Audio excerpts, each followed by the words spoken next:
Okay, so I wanted to start with my own remembrances of Zvi, and I'm realizing one advantage of age is that I got to experience him firsthand.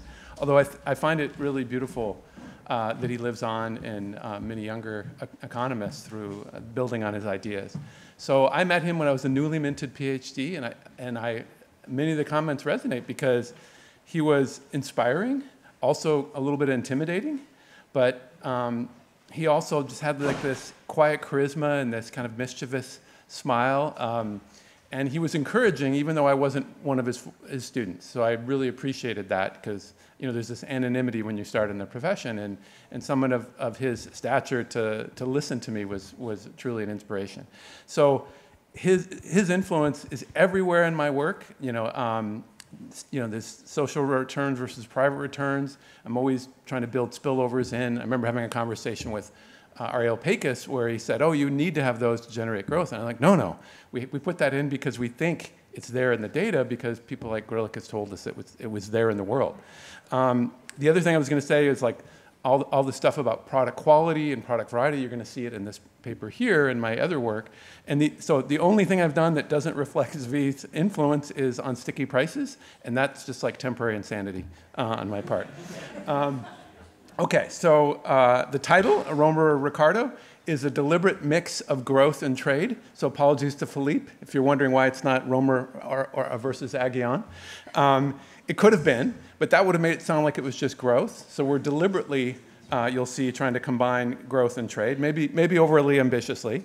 So we were coming at this. This is with Chang Tai-She and Kazuatsu Shimizu, a graduate student at MIT. So we're coming at this partly from the growth literature, saying there's like these two tracks in the growth literature, the quality ladder stuff, Aghion and Howitt, for example, and then the variety stuff like Romer. And then we'd look at the trade literature and say, wow, they have the same two tracks, but in a static trade sense. They've got the Krugman Mellitz track with varieties generating trade, and then the classic Ricardian and more recently Eaton and Cordum that has these quality differences or process efficiency differences. So we're like, that's interesting that these parallel tracks exist. So in the same way that Chang and I have tried to, in the growth literature, say how much growth is coming from new varieties versus quality improvements, we thought, well, how much trade is coming from different varieties versus quality differences and Ricardian differences? So that's what we're about. And that's why we wanted the alliteration of Romer Ricardo, but we also wanted the mix of trade and growth in the same title. Okay, so I'm going to be kind of breezy on this because the paper's got a lot of moving parts, not necessarily a good way. But the basic ideas are, at a point in time, you have trade because of differential varieties and trade because of more than one country has access to producing the same variety, but somebody's going to take over each market, which is like more of an Eaton and Cordum. So we got Mellitz and Eaton Cordum at the same time. And we've got growth through those sources too, introducing new varieties versus quality improvements. And we got these knowledge spillovers built in, especially across countries. Countries are going to build on each other. So that's I'm skipping the why do we care slide because I feel this is like a safe zone where we're all kind of on board that we care about something like, is it a new variety versus a quality improvement? But one of the key reasons we care is if there's knowledge spillovers or business stealing effects associated with creative destruction, as many people have mentioned. Okay, so this is an integrated model because the sources of static trade are coming from the dynamic sources of growth.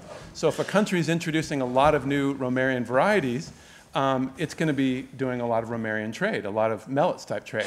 And if it's doing a lot of creative destruction, then it's going to do a lot of Ricardian trade in the cross-section. This is an integrated model, so the fact that everybody's building on each other means that the countries are going to grow at the same rate. But you have differences in income. The innovative countries, the countries that have a lot of new varieties or a lot of quality improvements will be rich, and the countries with lower rates of those will be less rich. Okay, so how are we going to take all this stuff and try to put some empirical discipline on it? we're going to do something very much in the spirit of what Daniel was just talking about, but a lot less direct inference. So he had 10-digit product level data. We would love to have that for even 20 countries in the world for like exports and imports. We're going to do something much more indirect, but it's the same basic intuition as his right tails, which is we're going to say if a country starts exporting a lot in some category, we wish it was really narrow, but then we're going to infer that it's either introducing a new variety or it's taking over some varieties. And then how are we going to distinguish then creative destruction versus new variety creation? Well, we're going to look at the import side. So if it's replacing something that it used to import, you should see its imports fall. Again, at the product level, we'd love to see it directly. We're going to try to infer it from the distribution, same way that he was talking about the distribution of revenue as opposed to seeing product level. We're going to look at the distribution of exports and imports and look for this right tail behavior as coming from these extensive margins of introducing new varieties. But to give you the intuition that I'm going to repeat a couple times in my 15 plus minutes, think of like Taiwan Semiconductor Manufacturing Corporation, leading exporter of semiconductor chips. They're not importing, Taiwan is not importing as many chips as they used to before they started producing a lot of these advanced microprocessing chips. So you'll see them explode over a certain time in the sample, introducing new exports in that category, but at the same time you'll see their imports in that category falling. So we infer they're building on things that were done out there. But you do see a bunch of them still importing, so we're going to infer that they're doing a lot of new variety creation as well. Okay. Static portion of the model. So at any point in time, we've got, it's not quite nesting Melitz Eaton Kortum.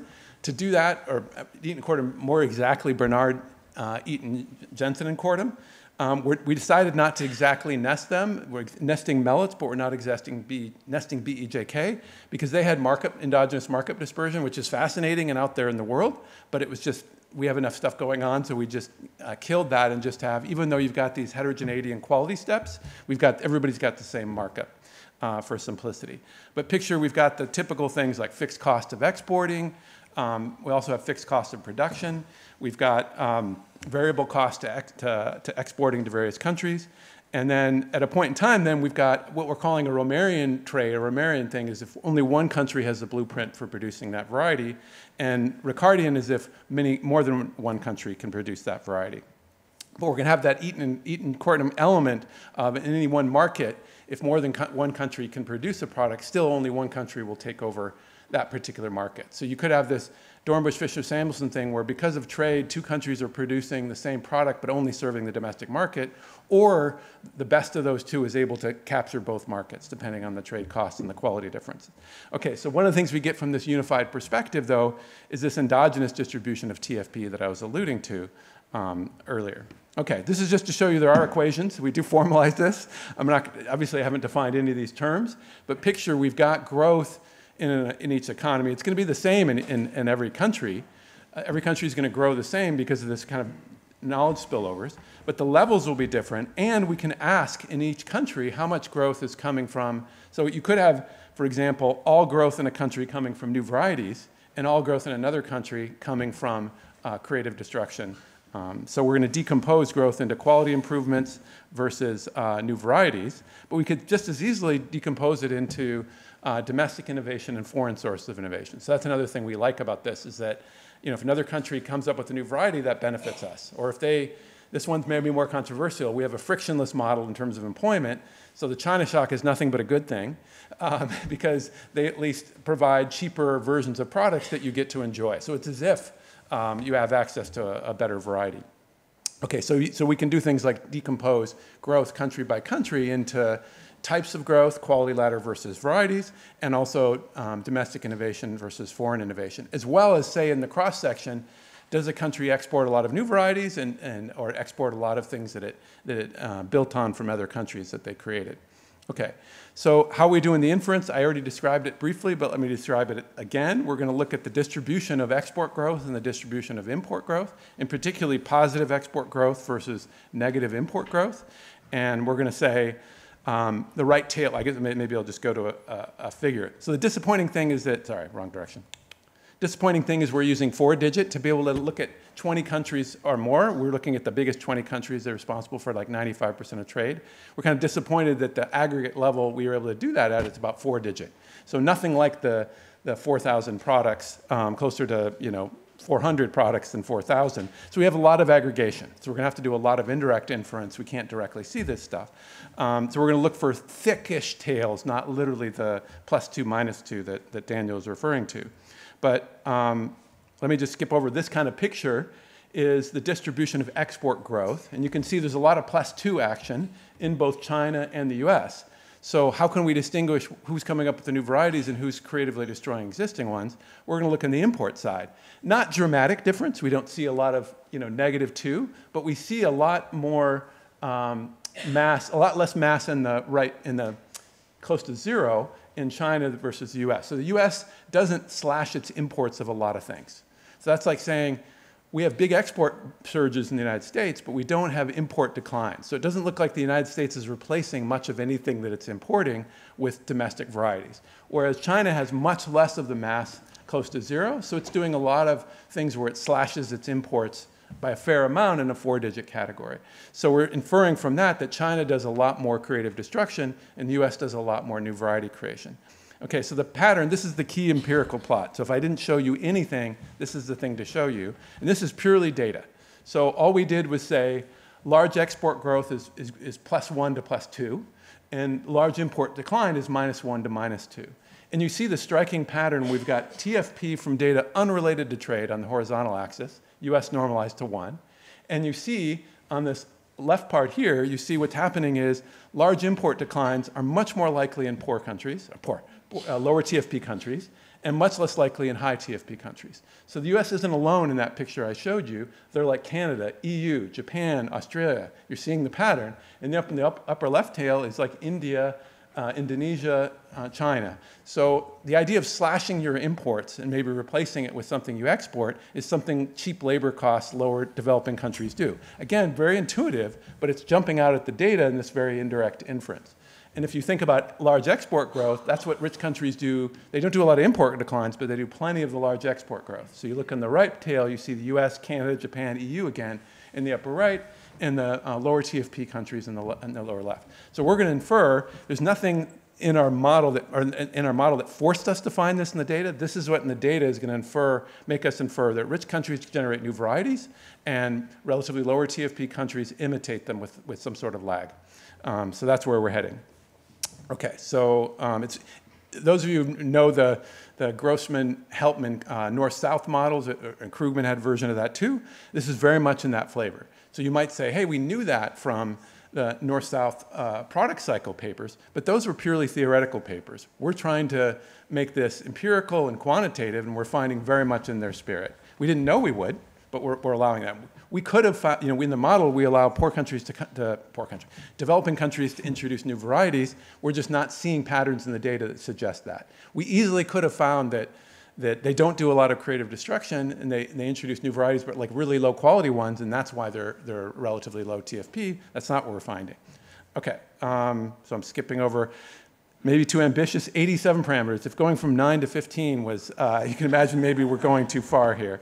But if you think about it, we got 3 types of arrivals of innovation. We got all these trade barriers. We got 20 countries. So yeah, maybe we'll see what Timo thinks of this. So one key thing we learned out of this, though, which I should have known, it's like, I'm always like Zvi Griliches plus 30. I figure out stuff that I read from his with the lag of like 30 years. Oh, by the way, another Zvi anecdote. When I first taught second year of PhD growth, I was like, I got to read this Griliches hybrid seed diffusion. I've never read it. I was blown away. It was like 50 years old at that point, and it read like it could have been written at the time that I was reading it for the first time. I was like, this is incredible. So anyway, it takes me a while to learn stuff. I'm Griliches plus 30. I'm Cordum plus at least 10. So, but here's another one. I just kind of had to figure out in our own model that once you say that there's fixed cost of production per labor, then variety growth has to be pinned down by population growth. And so then you get love of variety, but we get an extra term from these variety growth because the new varieties come along and drive out lousy varieties because of this fixed cost of production. So new varieties directly add to variety growth, but that's constrained by population growth. That's the first term. and that gives us like 0.3% per year of growth. But we get another kick from the fact that they're above average quality relative to the marginal ones they drive out. So we get like 40% of growth just from this equation. Obviously, the second term is very endogenous in the model. What, I got 5? No, you've got, I haven't lifted it yet. Okay. I haven't shown it to you yet. All right. So we're getting 40% of growth from new variety creation on average in the world. Only 10 percentage point of that 40 is the direct effect of net variety growth from population growth. The other 30 percentage points is this selection issue, that they're better than the marginal stuff they drive out. Okay, so here's, I'm unlike anybody, I'm not running into the constraint. You're doing fine. Okay, so this is like a key, there's no standard errors on this, so that's fair. I guess I'm partly inspired by a presentation that I saw Kevin Murphy give where he was using census data and somebody asked for standard errors, and he's like, standard errors? I've got no standard errors. My standard error, sampling error, my standard errors are coming from model misspecification. So we don't know if this is the right model. Of course, it's not the right model. It's so these are just more of like a quantitative illustration that this method, this is what we came up with. So most growth, we're saying, only 40% of growth comes from new varieties. Own innovation is countries improving the quality of what they're doing, and innovation on imports is this building on each other through the import process. So the green is basically China. So we're saying a bunch of growth in the world comes from China coming up with, maybe lesser quality, but still very cheap versions of stuff that was invented elsewhere. And then what are the blue is the United States. So the blue has a big role. The United States has a big role in new variety creation. Also tends to improve the varieties. You see other advanced economies are doing a lot too. They're doing all three. The innovation on imports, that's going from the US to like other advanced economies coming up with versions of what the US do. So creatively destroying. And then it goes to the green, China, and the orange, other emerging economies. So you see this nice mix of like where growth is coming from in the world. So that's also something that's different from the pure north-south model, is we're getting a lot of innovation coming from outside the richest countries. Okay, so one of the things that I'll say Chang really likes about this is that there's not a dichotomy between, well, there is a dichotomy between Romerian and Ricardian products, but there's also the process of products becoming more Ricardian over time. So this is the age of the product in our simulations and the number of countries with the blueprint.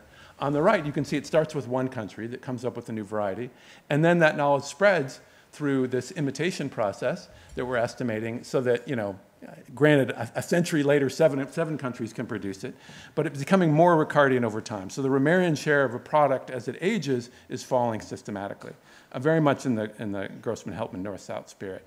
You also see something interesting out of this model, which is that, when products are first developed, because of the fixed cost of exporting, this mellets component, they go first to the biggest markets where you can sell the most of it.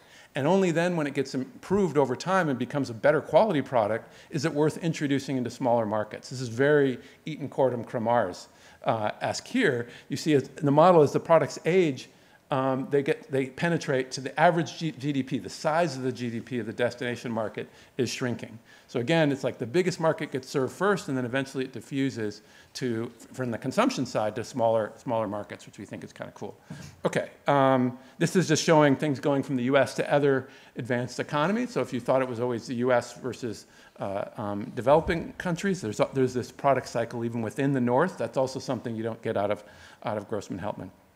Okay, so my remaining couple minutes, let me say, again, there's huge standard errors on this because of the model misspecification. All models are wrong. I'm a big fan of that. But it was just fun to produce numbers like this and think about them. And to me, they don't seem crazy. But let me say, from a marketing point of view, like what was I ex ante wanting? What was I rooting for? It would be like, they all matter. Like everything matters. Romer's right, Aghion Howitt's right, and Cordum's right, Mellett's right, so that anybody who wants to do any of those things gets to cite us. So that they all say, yeah, they're all important. Okay, so we kind of find that. So if you look at it, 43% of growth comes from new products. That's like saying 43% from Romer, 57% from Aghion and Howitt. And you might say that's bigger than your 15 to 25% number, but this has incumbents improving their product too. You had process innovation for incumbents, that could be product innovation, quality innovation. So we're including that in our other sources of growth. So, so it's kind of like 50-50-ish, 43-57. And you could also say, how about growth from domestic versus abroad? On average, we're saying 44% from foreign innovation, 56% from abroad. That surprised us that it was so high, the domestic sources. And maybe it's because we have these big trade barriers to explain why there's not that much trade. Now, it is more important for the smallest countries, it's up to 90%. They get most of their ideas from abroad. The US is an outlier. It gets most of its growth from these new products and not that much growth from abroad. And then in the cross-section, the trade share, this is a little farther from 50-50 than I wanted. We're saying Romarian mellets is a third of trade, and 2/3 is Eton Cortum Cremars, let's say. But for the US, it's like 87% of our exports are Romarian. We're like the sole producer of that variety, and only 1% for China. So China is a heavy imitator, a heavy build on other people. And again, the global product cycle was what I described. Okay, I'll stop and... Thanks so much. Yeah, great job. Okay, great. Thanks, thanks for having me, and thanks for giving me the opportunity to discuss this work, which I liked a lot. So kind of the first impression I got when I read the paper was, wow, this is actually a cool model. So I sort of really appreciate the theory as a first thing on its own, because in a way, yeah, the ingredients are not far-fetched at all. So we all know those models where you can put growth into the expanding variety, you can put it in a quality ladder. We know the two motives of international trade. Here it's just put together. So the ingredients are not fancy or far-fetched, but I haven't seen it being put together in this way. And then out comes a very rich framework that gives you very rich predictions. So, as I said, we have both comparative advantages and varieties as motives of trade and sources of growth in this model. So then what comes out of it is endogenously, we explain the long-run growth rate at the world level.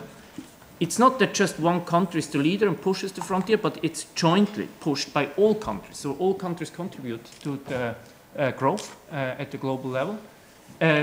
Out comes prediction about relative income levels, which country is rich, which country is poor, along this balanced growth path. Then you have rich prediction about the composition of growth, because there are those different type of innovations. You have a rich prediction about the composition of trade, because yeah, there are those different motives of trade. And finally, there is a very rich prediction about the product cycle, that one country first comes up with a new variety, then other countries start producing it as well, and you have this product life cycle. Eventually, maybe eventually the product will disappear. So, yeah, and kind of, yeah, of course, this is reminiscent of this north-south trade models, but here it's not kind of hardwired which country innovates. It's kind of they in the end let the data speak. Yeah. So it's very rich predictions. Okay, and then of course they don't stop there. They use the kind of comprehensive trade data and this framework as an accounting device to quantify those objects. Good. So yeah, what are some main findings? Maybe I shouldn't repeat that for too long. So there are many findings, but some of the most salient ones is US grows mainly through creative destruction, creating new varieties. China mainly through creative destruction. Small countries, if you look at the composition of growth, mainly benefit from innovation abroad. And finally, the product life cycle typically moves, which I found quite interesting, typically moves from the US to other rich countries before it moves to China and other poor countries. Okay, good. Just some underlying assumptions that are imposed on this framework, and for some of them I had some thoughts or questions. Does it affect the quantification in the end? Of course, balanced trade is assumed here. In the data, it's not balanced. I mean, they did trend stuff in a way. I as a reader, I was just not sure. Probably it's not a concern, but maybe it is. Constant markups, that's kind of yeah, simplification. Of course, when you think about the reality, well, one way how innovation abroad might affect firms, the local firms here, is maybe not through sales, but also that they restrict how much markup they can charge. That is not captured. Then what I had a bit of a harder time to wrap my head around is trade in intermediate inputs, because this is important in the trade data, intermediate inputs. Here it's basically all final output, final consumption goods. You can easily think that suppose French car manufacturing shuts down, then this has all sorts of implications about also imports of France. Not only exports, of course, car exports might drop, but at the same time maybe also tires and other parts, the imports of France collapse at the same time. This will not be captured here, and for me, I couldn't wrap my head around it, how it affects the quantification, and of course, a little bit, it would be the burden is on the authors to tell me is this a concern or not. Finally, no changes in tariffs, so tariffs are kind of the trade costs are constant, and over this time period, there have been some changes. Good. Let me speed up a bit. One nerdy theoretical point, which was about the cutoff decision of exports. Here it's just a trade-off between the profits you can make and the fixed cost. Then if the profits you can make as an exporter in a destination, you go there and sell there. In this model, if the agents would fully understand the framework, they should actually modify this cutoff rule a little bit, because they should internalize that if they export to a particular destination, there is a risk that this destination creatively destroys your variety. So if it's only epsilon the margin, you might actually not want to export to a particular destination. Indirect inference. This is kind of the method that is applied, which I generally like a lot. Of course, what is the main challenge about this method is there is a gap between you write down a model and then you have some moments and then you push a button and out comes a bunch of parameters. And this gap is in this paper a bit larger than in others, because there are just 90 parameters or 87 as we saw. And also, of course, I mean, the authors do a great job at helping me understanding what a data moment is pinning down which parameters with examples of 2 countries and just allowing for one channel of motive of trade and growth. However, there are also some little bit puzzling results I saw, and for me it wasn't possible to really figure out what's going on.